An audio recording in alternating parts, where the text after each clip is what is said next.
तो स्टार्ट करते हैं हम लोग प्लेइंग 11 से। इंडिया की प्लेइंग 11 हम लोग भाई भतेरे इतना डिस्कस कर चुके हैं। संजू सैमसन, अभिषेक शर्मा ओपन करने वाले हैं। 3 पे तिलक वर्मा आएंगे, 4 पे सूर्य आएंगे, 5 पे दुबे आएंगे, 6 पे हार्दिक आएंगे एज फिनिशर, 7 पर रिंकू सिंह आने वाले हैं, 8 पे अक्षर पटेल आने वाले हैं। सॉलिड बैटिंग आपको दिख रही है।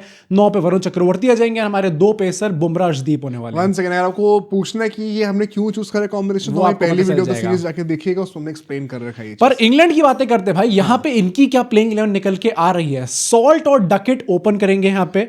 बटलर नंबर 3 पे आने वाले हैं। हैरी ब्रुक नंबर 4 पे आने वाले भाई। ये क्यों क्यों अभी मैं बताऊंगा, बताएंगे हम लोग भाई। इसकी भी प्लेइंग आप देखो इंग्लैंड की, तो एक क्या देख आपको लगेगा हाँ भाई सॉलिड लग रही है। मतलब यार एक तो चीज है बेसबॉल की कि थोड़ी बैटिंग कर लेते हैं, थोड़ी एग्रेसिव बैट। अब टेस्ट में जो है T20 खेलेंगे तो क्या T20 में T20 प्लस आपको टेस्ट मैच में देखने को मिलता है कि भाई इनकी बैटिंग खत्म नहीं होती, तो उसका कहीं ना कहीं तो फायदा दिखेगा ना। तो T20 फॉर्मेट ही है जहां पे आपको फायदा दिखना होता है। नंबर 5 पे विल जैक्स आएंगे। नंबर 6 पे सैम करन के स्टॉक्स भाई क्या बढ़ गए। हाँ, T20 में कप्तानी करते हुए बेस्ट बैटर जीत गए पूरे टूर्नामेंट का। वो गजब खेल रहा है भाई वो आदमी। नंबर 6 पे सैम करन आएंगे, 7 पे ओवर्टन आएंगे, 8 पे डॉसन आने वाले हैं। देन 9 पे आर्चर आएंगे। 9 तक आप देख रहे हो कि इनकी बैटिंग हो सकती है अच्छी खासी।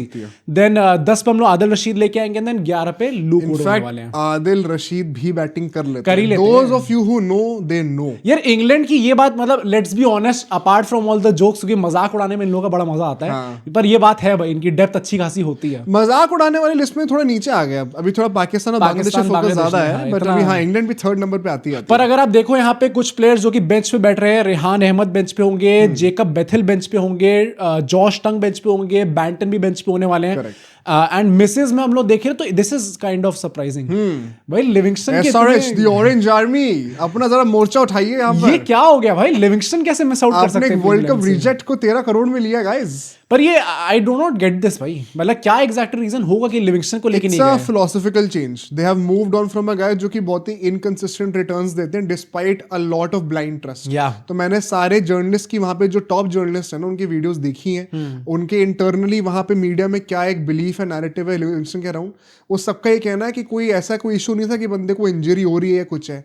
It is purely on the, and ऐसा भी नहीं कि फॉर्म भी जो है कि जमीन आसमान में एकदम खुदा हुआ है। इट इज द फैक्ट कि इतना इनकंसिस्टेंट हो जाता है ना, दैट इज वन थिंग जो कि उनको अपीज नहीं करता है। वैसा एक्चुअली में देखो तो this could be in favour of SRH, क्योंकि हम लोग इंग्लैंड प्लेयर्स की बात करते हैं, कैसे लोग बीच में छोड़ के चले जाते हैं। एंड मतलब अब कोई देश ही नहीं रहेगा खेलने के लिए तो फिर कहाँ छोड़ के? अरे वैसे भी ना, मतलब आपको भाई जैसे फिल सॉल्ट छोड़ के गया था केकेआर को एंड मोमेंट पे, हमारे भी ऑलमोस्ट नैया डूबी गई थी जहां पे फिल सॉल्ट पर वापस आ गए थे इंडिया में। आप देखो तो धमकी मिली होगी ना भाई, फिल सॉल्ट अपना चांस है हमारे कोहली भाई का, अगर बदतमीजी करी, वही तो कह रहा हूँ। नहीं भाई, फिल इंग्लैंड प्लेयर से मैं इन 2 प्लेयर से, एक तो हेजलवुड ऑस्ट्रेलियन और फिल सॉल्ट, इन सब में कुछ गंदा नहीं बोलूंगा भाई। इनने अपना पूरा कोटा पूरा कर दिया। पर आप देखो तो इनके अराउंड हमेशा अनसर्टेनिटी होती है इंग्लैंड प्लेयर्स की कि ये लोग खेलेंगे नहीं खेलेंगे, बीच में निकलना जाए। Harry Brook being the prime example. Capitals को तो क्या बीटी दी है इसने, पर उसके चलते हुए टीम भी काफी अच्छी लग रही है भाई। अब बेटर हो गई एक्चुअली में। तो कायदे से अब लियम लिविंगस्टन के साथ वो ड्रामा नहीं झेलना पड़ेगा एसआरएच को। Jamie Smith, KKR fans attendance लगाएं। He is not just an IPL reject anymore guys, he is also an England reject। उस बेचारे ने इंटरव्यू दिया कि मैं नंबर 6 का स्पॉट देख रहा हूं अपने लिए, सील कर रहा हूं। पर देख लो उनको ओपनिंग कराएगा, नंबर 3 पे खेलेगा तो वहां पर भी खेलने निकाल दिया गया। पर भाई मतलब वो भी मिस आउट कर रहे हैं, कॉक्स भी मिस आउट करने वाले हैं। अब पिछले कुछ सीरीज में एक्चुअली में जेकब बेथिल ने नंबर 3 पे खेला था यहाँ पे, तो वो क्यों नहीं स्टार्ट करेंगे? तो ये आई थिंक एक सबका नेचुरल क्वेश्चन आएगा कि हमने प्लेइंग 11 में जेकब बेथिल को ऊपर क्यों नहीं रखा हुआ है। एंड वहां पे once again this is not my opinion by the way guys, ये मैं वहां के जितने भी जर्नलिस्ट हैं, एक्स क्रिकेटर्स हैं, उनके ओपिनियंस आपसे शेयर करता हूँ। मैंने घंटों लगाए इस चीज में अपना दिमाग खराब करने में तो मैं ये चीज आपके ताकि मैं आपको बता सकूं ये चीज, क्योंकि मैं भी थोड़ा सा श्योर नहीं था कि आप इन सब प्लेयर्स को कहाँ एडजस्ट करने वाले हो। जो मैंने इनिशियली प्लेइंग 11 बनाई थी ना, उसमें ओवर्टन वगैरह स्टार्ट नहीं कर रहे थे। मुझे देख के थोड़ा वो तो लग रहा है कि Overton CSK exactly, but there is a reason मैंने ये प्लेइंग 11 बनाई है, मैं बताऊंगा अभी क्यों। तो इसमें बेथिल का सबसे बड़ा रीजन क्या है कि जितने भी वहां पे एक्स क्रिकेटर्स हैं, जितने भी जर्नलिस्ट हैं, सबने ये कहा है कि डकेट तो स्टार्ट करेंगे ही करेंगे, और डकेट के साथ साथ विल जैक्स भी स्टार्ट करेंगे ही करेंगे। भाई विल जैक्स को क्या जरूरत है मतलब जबरदस्ती कराने की? सो विल जैक्स जो है उनका रिप्लेसमेंट ही एज अ बैकअप ही फिर बेथिल होंगे एक स्पिनिंग ऑलराउंडर के तौर पे। ओके, अगर आप एक्चुअली में देखो उन दोनों को अगर आप स्टार्ट करा दोगे ना, तो फिर ओवर्टन अगर बेंच पे आते हैं तो there is no spinning allround backup. जैसे इंडिया में अक्षर पटेल के साथ साथ वॉशिंगटन सुंदर है कहीं ना कहीं, अगर वो दोनों खेलेंगे जो, तो फिर ये हार्दिक के बैकअप दुबे बन जाएंगे, क्योंकि तीनों साथ में तो मोस्ट नहीं खेल रहेंगे। या। हर कंट्री में मोस्टली ऐसा एक बैकअप बनाया जा रहा है ऑलराउंडिंग स्पेस में, यहाँ पे नहीं है। तो if we actually go by कि बेंच पे कौन से 4 बंदे होंगे और उनकी क्या प्रोफाइल होने वाली है, उससे आपको एक हिंट मिल जाता है कि प्लेइंग 11 में एक्चुअली कौन होगा। तो विल जैक्स अगर सब लोग कहने की स्टार्ट करेंगे दैट मोर और लेस कंफर्म्स कि बेथल पीछे खेलने वाले हैं। अगर जैक्स खेल रहे हैं, बटलर जो कि ओपनर है उनको अब नंबर 3 पे खेलना पड़ेगा just to adjust Ben Duckett.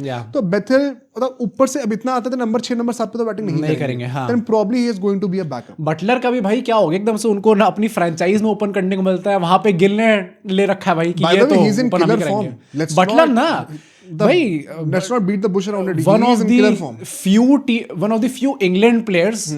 वैसे रिस्पेक्ट आई थिंक थोड़ा ज्यादा हो जाएगा, वो भी बहुत रोता है भाई। ठीक है, रिस्पेक्ट है, लेकिन जब अश्विन साहब ने मुझे नॉन स्ट्राइकर पे रन करा तो मेरे दिल में ऐसी चोट है, मुझे लगा क्या मैं जिंदगी में कभी इससे उभर पाऊंगा भाई। एक ऐसा ट्रॉमा आया मेरे दिल के अंदर, मुझे लगा कि क्या मैं दोबारा क्रिकेट खेल पाऊंगा। इंग्लैंड प्लेयर्स का ये जो रोना चलता है भाई, ये मतलब एक्सट्रीम ये जेन्युइन स्टेटमेंट है, ये मजाक नहीं कर रहे। ये नहीं बोला कि मेरे दिल में ऐसा ट्रॉमा है, नहीं, पर उसने बोला था कि मैं अगले 2-3 मैच तक थोड़ा वो था, शेकन अबैक था। मेरा भरोसा उठ गया था क्रिकेट से यार कि अब मैं क्या करूंगा। एक ये और एक अभी बेन स्टोक्स के जो ऑरेंज बन रहे क्योंकि उससे लाबुशेन से लड़ाई कर ली। मैंने एक चोरी करी और मुझे पुलिस ने पकड़ लिया। अब मुझे मेरा तो भरोसा उठ गया जिंदगी से यार कि मैं कभी खुल के चोरी कैसे करूंगा। पर भाई ये बहुत ड्रामे होते हैं, पर देखते हैं कि यहाँ पे कैसा खेल पाते हैं। अगर हम जॉश टंग की बात करें, कुछ लोग सोचेंगे उनको भी स्टार्ट करा सकते हैं, पर गिवन प्रॉमिस उन्होंने दिखाया इंडिया के अगेंस्ट वो एशेज में करा था उन्होंने, पर T20 में उनका अभी तक डेब्यू ही नहीं हुआ। तो I am once again assuming कि वो एक बैकअप बंदे होने वाले। प्लस रेहान अहमद भी लोग सोच सकते हैं, but Adil Rashid I think लोग श्योरली सोचेंगे कि उनको स्टार्ट करना चाहिए। एंड जेमी स्मिथ के ऊपर बैंटन को लिया गया क्योंकि उनका T20 में अभी फॉर्म अच्छा भी चल रहा है, सेकंडली खेले भी हैं, प्लस जेमी स्मिथ ने कुछ हेल्प नहीं करी भाई अपनी एशेज में, जिस तरीके से उनकी बैटिंग या कीपिंग मैंने जो रही है। ये भी एक और एक इनसाइडर रिपोर्ट आपको देता हूं वहां की, कि ये भी मैं सुनने में, it is not just about his batting, जो विकेट कीपिंग उन्होंने करके दिखाई ना, that has also been a big concern for all the selectors की चलो ठीक है परहैप्स एक पोटेंशियल फ्यूचर के लिए हम लोग देख सकते हैं, बट इमीडिएटली हम लोग इतना बड़ा ब्लंडर अफोर्ड नहीं कर सकते विकेट कीपिंग में, बिकॉज हम इंडिया में खेलने वाले हैं और वहाँ पे स्पिनर्स का रोल भी हो सकता है। तो वहाँ पे ऑल द मोर इंपॉर्टेंट है कि विकेट कीपर एक बेटर हो। मतलब आप सोच लो भाई, अगर केकेआर ने जेमी स्मिथ नहीं लिया और उन्होंने सोचा कि इससे बेहतर तो हम रघुवंशी से कीपिंग करा लेंगे, तो आप सोच सकते हो कीपिंग कितनी गंदी होगी उस बंदे की। भाई थोड़ा ज्यादा हो गया ये। बट अगर हमने अभी बातें कर ली तो जरा सीधा असली मेन रेटिंग्स पे चलते हैं भाई इस टाइम पे। सबसे पहला जो हमारा पॉइंट होने वाला है, Abhishek Sharma versus Ben Duckett. One second, Indian players के हमने रेटिंग की एक्सप्लेनेशन पहले देख चुके हैं, आप चेक कर सकते हो, अभी हम को बता देंगे किक करके। अभिषेक शर्मा को हम दोनों ने 9 नंबर रेट करा है। डकेट का आप देखो तो उनकी 29 की एवरेज है इस टाइम पे एंड 153 की स्ट्राइक रेट है, रादर मतलब decent stat I would say. तुम रेटिंग क्या दे रहे हो, मैं आपको एक्सप्लेनेशन पे बताता हूं। I am giving 6.5। एक्चुअली मैंने 7.5 इनको दी है रेटिंग। ओके, अब मैं 7.5 रेटिंग क्यों दिया, बिकॉज इनका अभी T20 का रिकॉर्ड देखोगे पोस्ट द समर, तो he has been actually pretty good. Okay, and let's not beat any bush around it once again.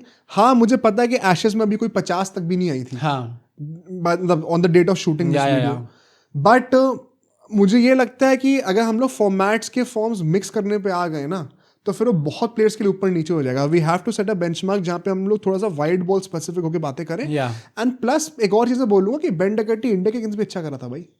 मतलब कई लोगों ने वहां पे ब्रॉड वगैरह कितने लोगों, मुझे इफ आई रिमेंबर करेक्टली, उन्होंने अपना टीम ऑफ द सीरीज में उसको रखा हुआ था, बेन डकेट को रखा। एंड बेन डकेट को हर्षा भोगले पॉपुलरली कहते हैं कि is one of the most underrated all format players in भाई। आप केएल राहुल का इतना ट्रस्ट है उनके ऊपर, केएल राहुल ने कहता है ये तो हमें को चाहिए, ओपनिंग चाहिए। तो एंड टेस्ट में अगर एक बार ऊपर नीचे एक सीरीज बुरी भी हो जाए एशेज में, लेकिन वाइड बॉल में उनका फॉर्मेट अच्छा रहा है T20 आईज में पर्टिकुलरली, तो आई थिंक 7.5 नंबर बनते हैं। Plus one second strike rate का इशू नहीं। मुझे ऐसा लगता है कि बेन डकेट फॉर श्योर एक वो प्लेयर तो है जो कि आप चाहोगे कि हाँ, मतलब अगर हम किसी प्लेयर को लेके आ रहे हैं तो T20 में हाँ ये बंदा फिट बैठ सकता है, क्योंकि उसका स्टाइल ऑफ प्ले ही वैसा है, वो तेज बंदा खेलना जानता है, टेस्ट में भी काफी तेज खेल लेता है। आई जस्ट थिंक कि अभी थोड़ा सा मुझे और देखना पड़ेगा उनको बिफोर सेइंग कि हाँ कंसिस्टेंटली ये बंदा T20 आ सकता है, ये T20 में पक्का शॉर्ट शॉट रह सकता है। थोड़ा ज्यादा लो नहीं हो रहा 6.5 के साथ भाई, मतलब आई थिंक मुझे तो ठीक ही लग रहा है। तुम सूर्य को, वैसे सूर्य तो लेजेंड है, सूर्य को नहीं भाई, सूर्य से ज्यादा ही मैंने रेट करा अल्टीमेटली इनको। तो let's talk about the next opener, Sanju Samson versus salt. ये काफी तगड़ा बैठ रहा भाई आपस में।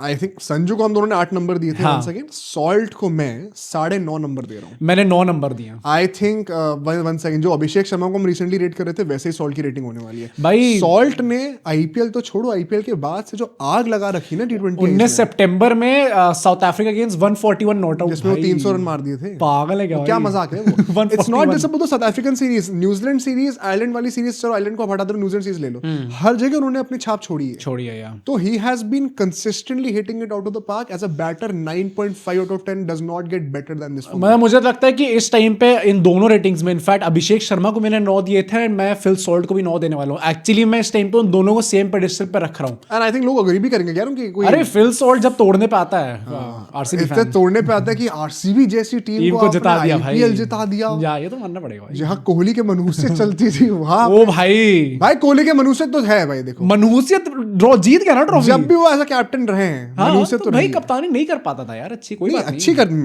मैं अच्छी पसंद हूं, मैं कोहली की कप्तानी के बहुत बड़ा फैन हूं। अनलकी लगते हैं वो, अनलकी रहे हैं वो एज अ कैप्टन।